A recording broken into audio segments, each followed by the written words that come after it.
Hello there, I am Dr. C.N. Okolubo. You're welcome to my YouTube channel where we'll be solving problems relating to business mathematics, business statistics, analysis for business decision, as well as other related topics. I want to encourage you as you go through these videos with me, you have your paper, your pen, and your calculator to solve these problems with me. Also, please do like, share, and subscribe so that you can receive notifications for upcoming videos that we'll be uploading. Thank you.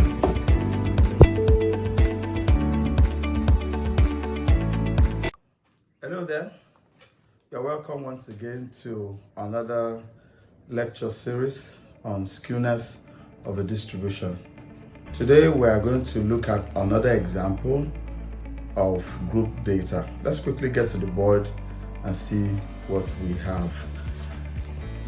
As you can see up here, we have example 6, and that's to calculate and interpret the coefficient of skewness of the following group data.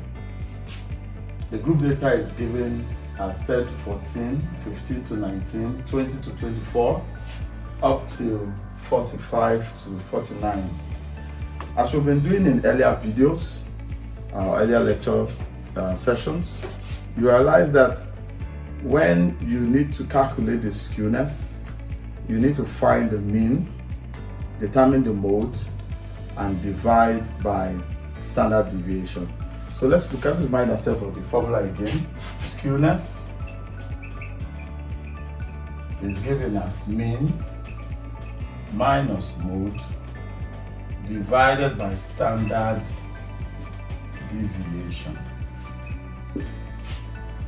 So, guided by this formula, we will need to find these values using or having an understanding of how to find these values with grouped data. So come along with me as we draw our table. First of all, we'll have our class.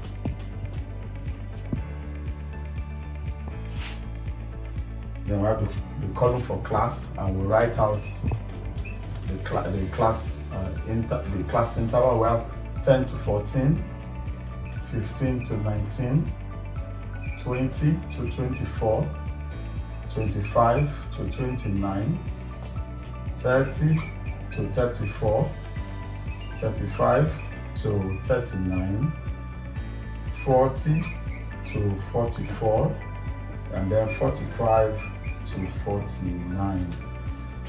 We'll now write our frequency represented by F. We have 2, 8, 16, 38, 70, 40, 14, and then 10.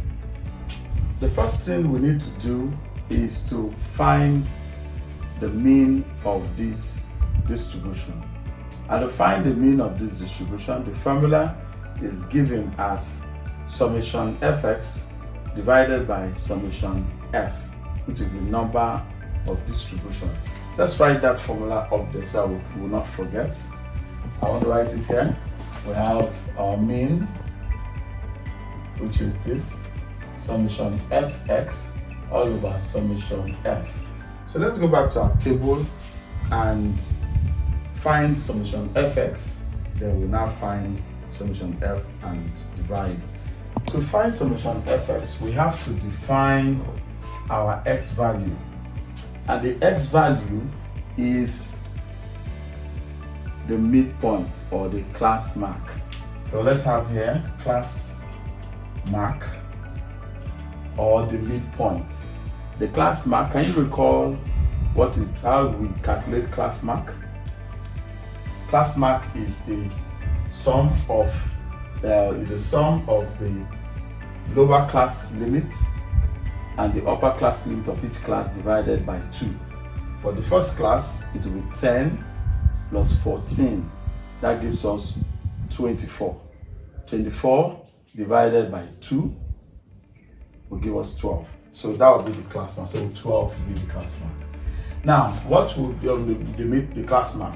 Now, what will be the next one? The next one will be filled by the class interval, the value of the class interval. In this case, the class interval is 5. How do we determine 5?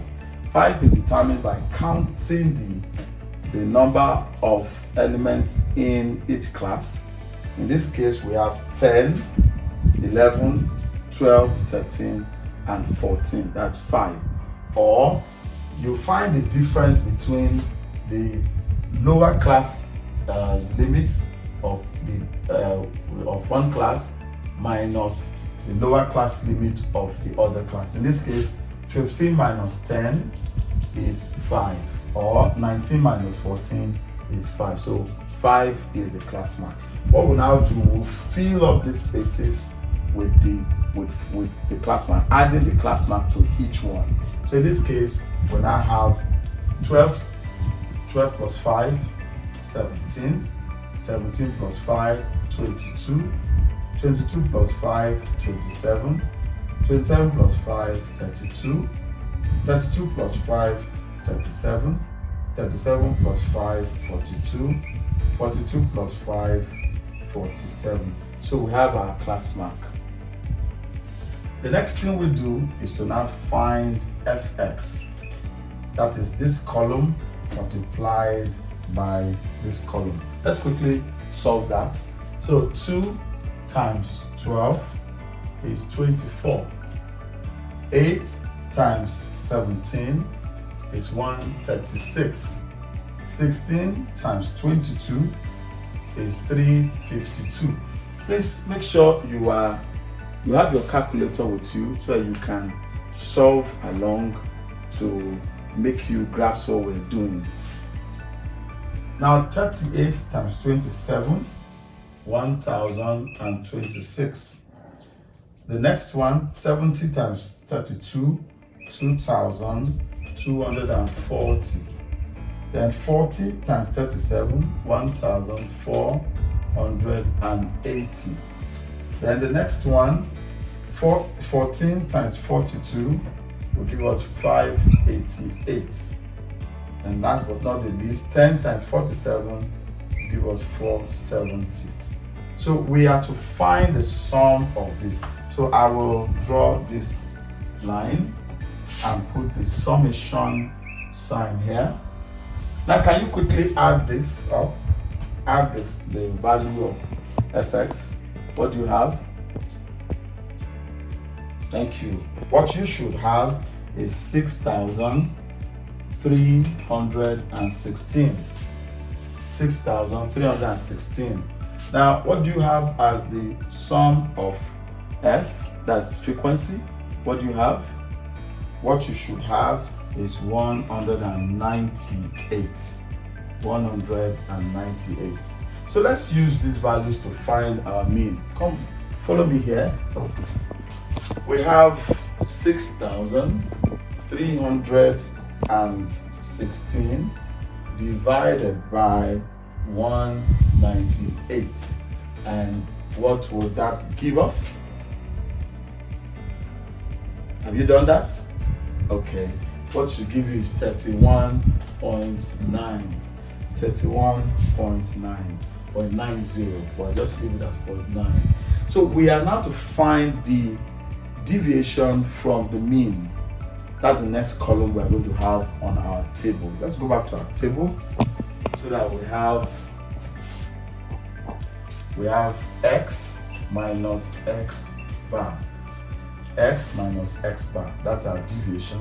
So it will be these values of x minus the value of the mean. So 12 minus 31.9, it will give us minus 19.9. 17 minus 31.9 will give us minus 14.9.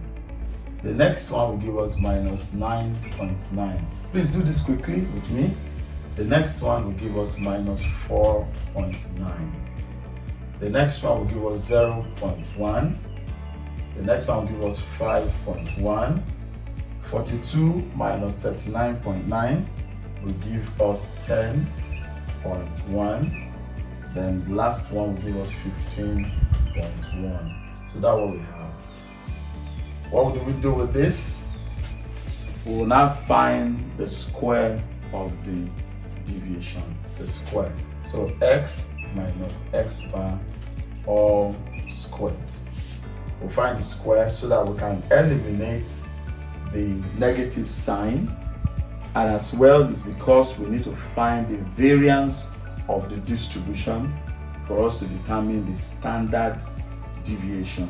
So let's remind ourselves of some formulas again. Variance, let's write off here. We have variance given as this. It is the summation of x minus x bar all squared all over n. Summation of f times the square of the deviation. That's how we determine the variance. So we need to find these values. Then we'll now find the product of the frequency with this square of these values. That's what we need to do. So that's the next thing we do. Please come along with me. So let's find the square of these values here. The first one should give us 396.01. The next one should give us the square of minus 14.9. Will give us 222.01. The next one will give us 98.01. The next one will give us 24.01. The next one will give us 0.01. The next one will give us 26.01. The next one will give us 102.01. And the last one should give us 228.01. That's what we have. So we now find the next column is to find the frequency multiplied by the deviation square. Frequency multiplied by the deviation square. So that is this column, frequency multiplied by this column to give us this column. So follow along with me. 2 times this should give us 792.02. The next one will give us 1776.08. The next one will give us 1568.16. The next one will give us 912.38. The next one will give us 0.7. The next one will give us 1040.40. The next one should give us 1428.14. Then the last one should give us 2280.10. So this is what we have as the value. This is what we have as the value of the frequency multiplied with the deviation square. So can you quickly add up this as you're watching? Can you quickly add up this value? What do you have? What you should have should be 9,797.98. 9,707.98. So we'll use this value to determine our variance. So the variance is going to be given as 9797.98 divided by n. What is n? N is the number of frequency, the sum of the frequency, which is 198. So, and what will this give us? What do you have? What I have here is 49.49. 49.49. If you have 49.5, it's still in order. So this is what we have as the value of our variance. So from here, we will calculate our standard deviation. Standard deviation is just this. That is the square root. It's going to be the square root of this, of the variance. So whatever we have as the variance, we'll find the square root. So since we now have 49.49 as our variance, so what will be the standard deviation? What do you have? Find the square root of this value. What do you have? What you should have should be 7.04. 7.04. Okay, we're getting closer to the end of this solution. Let's remind ourselves again of the formula or what we're looking for. We're looking for skewness, coefficient of skewness, and that is mean minus mode over standard deviation. We are determining the mean here. We're determining the mean. We're determining the standard deviation, which is this. Now we need to determine the mode. We need to determine the mode. Mind you, in this case, the mode we're dealing with group data. So we now need to use the formula to determine mode, having group data to do this. So right here on my board, I'm going to write mode. And the formula for mode, can you remind me of the formula for mode? In the earlier videos on skewness, I'm sure I have dealt with this really good. So can you help me here with reminding me of what the mode is? Okay, thank you. Let's remind ourselves again. And that will be the true lower class boundary. The lower class boundary, the true lower class boundary of the modal class plus, you open a bracket, the frequency of the mode of the class after the modal class, that's the sign I'm giving here, all over the frequency of the class after the modal class plus the frequency of the class before the modal class times the class interval. This is the formula I'm giving, or these are the symbols I've used to represent the variables we're looking for. So the frequency of the class after the modal class divided by the frequency of the class after the modal class or the class before the modal class. So from here, we'll use the values here to determine this. And that will be, now the true class boundary of the modal class. What is the modal class? The modal class is the class with the highest frequency. In this case, which one has the highest frequency? Can you follow me? As you can see, 70 has the modal class. Number 70 is having the highest frequency, and then the modal class is 35 to 39. The modal class is 35 to 39. Now the true class boundary is to minus 0.5 from the lower limit of the lower class, of the modal class. So in this case, it will be 35 minus 0.5, and that will be 34.5. 34.5 plus the frequency of the class after the modal class. This is the modal. Now I've made a mistake. Now the modal class is 30 to 34. So that means this will be 29, not 34. Okay, this is 29.5. Thank you for reminding me. So the modal class is 70. So the true class limit will be 29.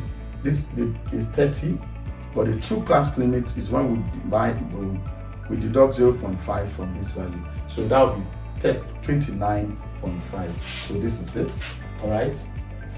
Now the frequency of the class after the modal class, will that be 40? So we put 40 here, divided by, we have 40, divided by 40 plus the class before the modal class, we have 38. We have 38. So 38 and then the class mark is what? 5. The class mark is 5. So let's solve this. This will be 29.5 plus 40 all over 78 times 5. Let me say times 5. Okay, so this will be 29.5 plus, what is 40 divided by 78? What you should have is 0.51. 0.51 times 5. And what would that give us if we multiply this through? This will give us 29.5 plus 2.55. And then our mode will be 32.05. 32.05. So we have determined our mode. We now have our mean, we have our standard deviation, and then we have our mode. So from here we can calculate our skewness. Skewness is mean minus mode divided by standard deviation. So the mean is 31.9 minus, what's our mode? 32.05. 32.05 divided by, what's our standard deviation? 7.04.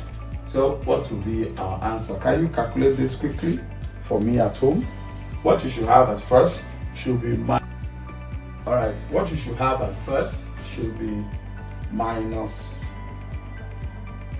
0.15 divided by 7.04.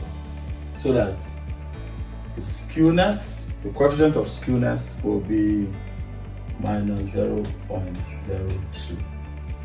So how do we interpret this? It means that the distribution here is moderately symmetrical. The distribution is moderately symmetrical. When you have your coefficient between minus 0.5 to plus 0.5, it means that it is slightly, but this is slightly less skewed, but it is also moderately symmetrical. Thank you. Please don't forget to subscribe, like, and also share this video. Thank you.